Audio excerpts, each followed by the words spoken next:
2 or so years ago, I made a video about why you should consider retiring in Michigan, and today my thoughts have changed a little bit, so stick around to find out why. A few months ago, headlines hit the news stating that Michigan was named the second best state in the nation to retire. This research was done by bank locations, which compiled data from the US Census Bureau, the Center for Disease Control and Prevention, and the Council for Community and Bureau of Transportation, which reviewed the 50 states using 18 or so different metrics, which contributed to 3 major categories when considering a place to retire, and that is cost of retirement living, quality of life, and access to healthcare. Michigan was ranked so high on this list due to the excess of healthcare as well as an affordable lifestyle. I know what you're thinking, but Andrew, it's f***ing cold there. The roads are icky, I've heard, and there's also not a lot of airports so we can enjoy the retirement stage of our lives traveling. And I'm so glad you conveniently brought all that up, because even with all that in mind, the second place ranking was still earned. A lot of people don't know this about me, but before I got into real estate and started making videos, I used to be a manager of a retirement home. I started there as a server at the age of 14, then moved up to management, then moved up to corporate, and was in charge of several items for locations in Michigan. And I would always talk with the residents, listen to their stories, chat about their lives, and why they chose this spot to continue out their days in Southeast Michigan. And yes, a lot of them would say they're there to be closer to family, but a lot of them also said there's no other state they would consider calling home. And at the time I thought to myself, are you crazy? Run somewhere warm or something. The more I talked to residents, the more I realized where their perspective actually came from. For starters, the state of Michigan is fairly tax-friendly for seniors. A lot of the residents would complain about how much the cost of living is at the retirement home, which I don't blame them. I saw and heard the financial details, and it actually makes me sick to my stomach thinking about it, but the moral of the story, senior living is pretty expensive anywhere you go, but the difference was they couldn't imagine living anywhere else financially, especially since Michigan has some decent tax incentives. Michigan doesn't tax Social Security income and offers several sizable deductions on other retirement incomes. According to Retire Fearless, the state government partially taxes withdrawals from retirement accounts and public and private pension incomes. Also, the state's marginal tax rate is 4.25%, and wages are taxed at pretty normal rates. Another incentive to look more into is a lot of senior citizens think that they're all taxed the same, when in reality, if you're born before 1946, you can get some pretty good tax breaks, but it's not as generous when you're born after that. A retirement planner or tax planner can definitely fill you in more on all the incentives you can get throughout retirement, so don't disregard that step. When talking to more residents about why they chose this retirement home in Michigan, they brought up the healthcare system. As you may or may not know, Michigan is ranked very highly in the healthcare department.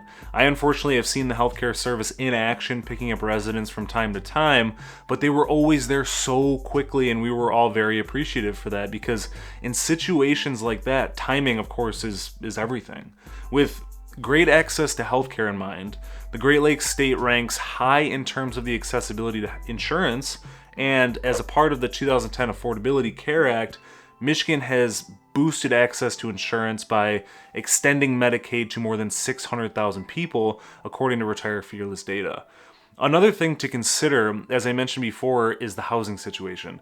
Are you staying in your home, moving into a retirement community? That decision needs to be heavily considered for your quality of life, but and also financially, and of course I know you're aware of that. Michigan is also the state known for a low cost of living, and don't get me wrong, that's still true to a certain extent, but the pandemic has definitely blown these home prices out of the water, just like any city or state across the nation. Before you hop across an article that says the average cost of a home in Michigan is $100,000 to $150,000 or something, it's most likely old data, or they're averaging the cheapest regions in the state. Just have a conversation with a realtor like myself, and we can definitely give you the lowdown on the home prices, and I can also include the top 10 best places to retire in Michigan, which essentially takes all the top metrics I mentioned earlier in the cities around the state.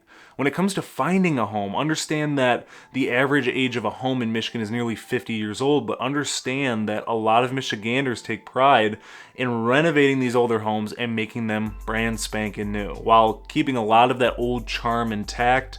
And since you're retiring, I know you probably want some of that waterfront action. I don't blame you. And the beauty of that, besides the view of course, is that fact even holds more truth when it comes to lakefront homes, because they hold their value and appreciate much better than a home off the water, of course. With affordable housing in mind, a low cost of living is crucial, and that's something a lot of the residents within the retirement home value, of course. A lot of their day-to-day is filled with activities outside of the retirement home, so the community's bus gets used quite a bit to take field trips all over the place. And one of the big things that makes this possible is the cost for everyday goods and services. They're not astronomically high to where residents feel the need to stay within the home all day long.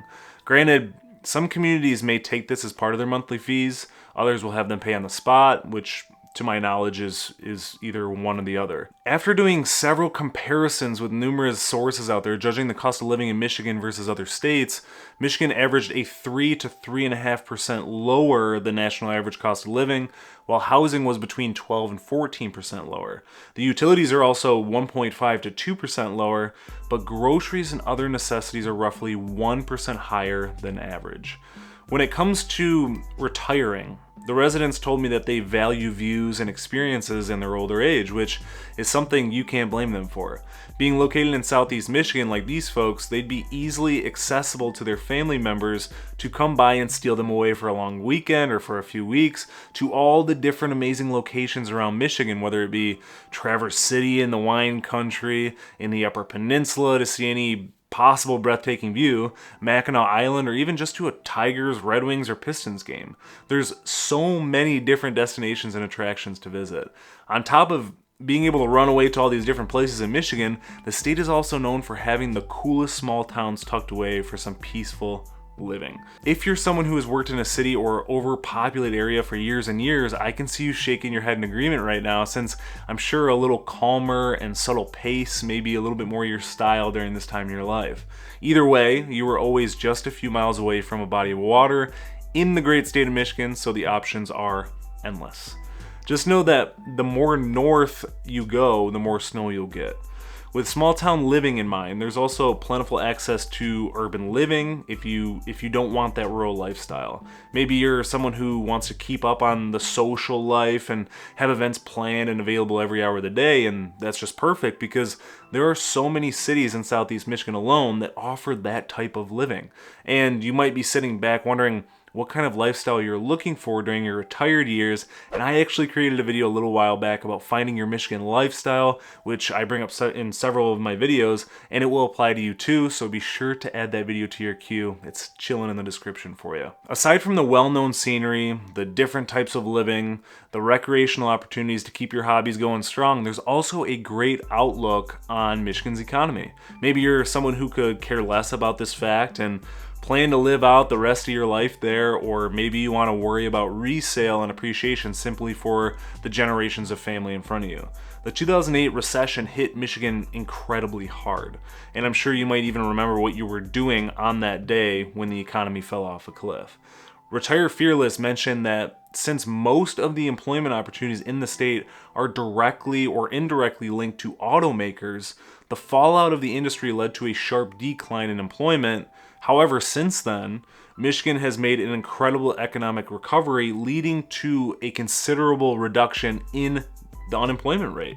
The Mitten State's economy went from relying on this single industry to becoming more home to some of the biggest companies in the world, creating a diverse and dynamic environment, which is actually settling news. Before I let you go, I wanted to bring up the top 10 best places for retirement in Michigan to get your gears turning, and this isn't just limited to Southeast Michigan, this is everywhere in the state. Starting off with number 1, we have Charlevoix Township. Number 2, we have Ford River Township. Number 3, we have Pleasant Ridge. Number 4, we have Bingham Township. Number 5, we have Frankenmuth. Number 6, we have Bingham Farms. Number 7, we have Grosse Pointe Farms. Number 8, we have Bridgman. Number 9, we have Stevensville, probably butcher that pronunciation, but I'll put the spelling here. And number 10, Stevensville. For those of you that made it this far, would you retire in Michigan? Why or why not? Drop your thoughts in the comments below. If you need any help buying, selling, or investing in the wonderful state of Michigan, don't hesitate to reach out anytime. I'm happy to be your go-to resource. Thank you as always for watching. If you got some value, give it a big old thumbs up. Tap that subscribe button, hit the little bell so you never miss out on an upload. Until next time.